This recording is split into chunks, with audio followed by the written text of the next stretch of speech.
The Selfish Path to Romance. Download Chapter 1 for free at drkenner.com and at amazon.com.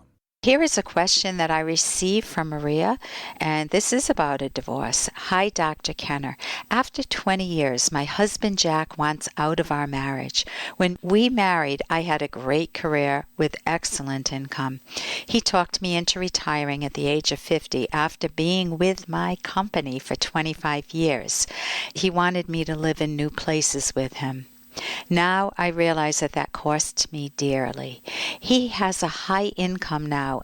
I get just Social Security, and although I own the house that I had before we were married, I don't have a car. He wants to give me $1,000 a month as a settlement. I am so conflicted. After all, he earned all this money. Isn't it his? Why should he owe me anything? On the other hand, we mutually decided that I would stay home and care for the house and pets and him. I did lose out on my independent financial nest egg. So far, I have tried only to consider him. I do not want this divorce to become nasty. I now realize that I'm in my 60s with health issues. Because of Jack's request that I not work, including while we were married, I am in for a very bad time. Maria. So, Maria, I do want to talk about the financial issues, even though I'm not a financial divorce expert. But before I do that, two things that you said that I just want to bring up and highlight for you. One is that you said, so far, I have only tried to consider him. And my question is why? You don't want to lose yourself in any relationship or in the breakup of a relationship. You want to be there to be your own best friend, very supportive. It doesn't mean that you beat up on him or make it very unfair for him. You want to maintain your voice. So just to keep that in mind. And the second thing you said is that I am in for a very bad time. Sometimes when we predict a negative future, we make it become a self-fulfilling prophecy. So I would consider playing around with that phrase. You could reframe it. That's what it's called in cognitive therapy, reframing. You can say something that is along the lines of, I'm in for a challenging time and I am going to explore ways to enhance my life. So you want to ask yourself, what can you do that would bring some joy into your life, something that will make your days more interesting? I love that word, interesting, and perhaps even your financial security a little stronger. You might find a career. You could even be a counselor for people with whatever sort of illness you're dealing with, become an expert on it, or maybe something completely different. Maybe you go off in a way and you become an artist in some sense, or you go back to your career and find some area that you still like in it and bring yourself up to date online and just really enhance your life, have an outlook that's more uplifting. And so you don't want to sell yourself short. So that's just what I wanted to say on those two comments that you made. There is a resource that I'm going to recommend. It's a 1991 book, but I haven't seen anything that matches it. And it's called the Divorce Decisions Workbook. And I'll just read you the description of it. This book challenges the conventional views of divorce and presents instead the refreshingly sane view that getting organized, tackling practical matters, and giving priority to financial and legal decisions relieves much of the trauma and confusion. So the book is called The Divorce Decisions Workbook. You can get it on Amazon. And it will talk in a lot of detail, more than I've seen elsewhere, on a fair division of household belongings and other issues, which is what you're looking for. So whatever the decision, when you're making the decision, you want to make it sure that it's fair in the context of your former agreements and the length of your marriage. So here's a thought experiment that you could do. Hey, I got to interrupt this because we've got to pay some bills. 30 seconds, that's it. A very quick ad, and then Ellen will be back. Romance. Ugh, I wish guys knew more about what we want from a relationship. Boy, I wish I knew more about what I want. Where's that ad I saw? Here it is. The Selfish Path to Romance. A serious romance guidebook. Download Chapter 1 for free at selfishromance.com and buy it at amazon.com. The Selfish Path to Romance. That is interesting. So here's a thought experiment that you could do. If the situation were reversed, let's say that you were the main breadwinner, Maria, and you asked him to give up his career so he could travel around the world with you or wherever you lived. And what would you think if you decided to leave the relationship? What would be an equitable amount to give him each month? And what is your reasoning behind that amount? So sometimes it's a good thought experiment just to put the shoes on the other foot. The other thing that you can think about is what reason is he leaving? The reasons matter. If he still loves you dearly, yet wants to live alone, or found someone he loves even more, but still feels very fond of you, you would think he'd want to make good and give you enough money or buy you a car as he's leaving or help you make some connections to get your life back on a good path where you can earn some income.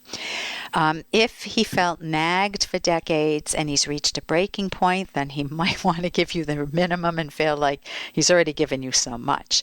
And so the fairness really depends on figuring out what the main factors are and how you will divide, figuring out how to divide things. You can make a reasonable request of him using what's called I language. You talk about yourself, you don't beat up on him, you made me leave work or whatnot. You could say, I realize that you're moving on and I wish this were not the case, Jack. I know the reasons why you want to leave, both positive and negative. Would you be willing to consider giving me X amount and perhaps a bit more for a car? I would feel that this is an equitable way to respect the relationship we once had, in recognizing that we're both moving on with our lives. So you could approach him and see if that works.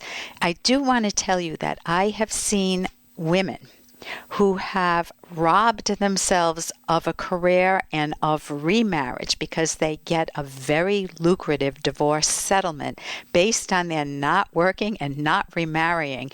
And so they'll date, and then they know they can't get married. So the closer they get towards marriage, they realize that they will lose all of this money coming in. So they end up trapping themselves and becoming very dependent, and they feel guilty and resentful. And I would recommend looking at our book, The Selfish Path to Romance, the book that I wrote with Dr. Ed Locke. There's a free chapter 1 at drkenner.com, drkenner.com. And we have an appendix in the book, How to Part Ways and Start Over When You Cease Being Soulmate, and that will address not fundamentally the financial issues, but a lot of the psychological issues that could help you, Maria. And here's a little more from Dr. Kenner. But we don't know if he's having an affair. I mean, he could just be involved with, I don't know, people who get together to invest things, and the place that they invest things is filled with potpourri, and that's why his shirts smell so sweet when he comes home. It's possible. Yeah, it's possible. It's possible. It's possible. We could find your husband neck deep in potpourri investing things. And that's from the movie Shall We Dance? The woman is worrying that her husband is cheating on her, and she's hired someone to check it out. If you're going through that, the pain that can cause, if you just suspect a partner that is cheating on you and you start to look for evidence, sometimes you can be wrong. You can start collecting all this evidence. Well, he was out later tonight and he smells a little bit like perfume, and you don't know it was just the hand soap that he used in bathroom at Walmart, but you start suspecting things. So sometimes you can let it grow into a paranoia when your husband isn't cheating on you or your wife isn't cheating on you.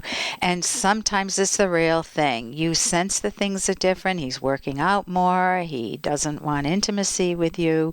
He's away from home a bit more. He has 2 cell phones, and you start to see all the signs of infidelity. It's really good to focus on that and not to blame yourself for being paranoid. So it's hard to differentiate sometimes at the beginning, but you definitely want to take it seriously, because no one wants to be an ostrich, to stick their head in the sand and later discover that they've been tricked for sometimes a year, sometimes more than that. Sometimes we deceive ourselves that someone's being unfaithful, and sometimes they're very good at deceiving us. For more Dr. Kenner podcast, go to drkenner.com and please listen to this ad. Here's an excerpt from The Selfish Path to Romance. The Serious Romance Guidebook by clinical psychologist Dr. Ellen Kenner and co-author Dr. Edwin Locke. Do you have a friend or relative who takes advantage of your inability to say no? Here is what you might say after being asked to babysit for the 1,000th time.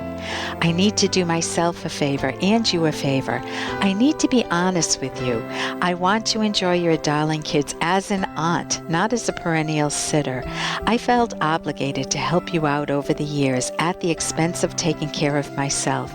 I grew to resent it, and then I felt guilty about the resentment. Now I see the error I was making. This weekend, I want some time with just Joe and our kids. My guess is you felt this way in your life, too. You can download Chapter 1 for free by going to drkenner.com. And you can buy The Selfish Path to Romance at amazon.com.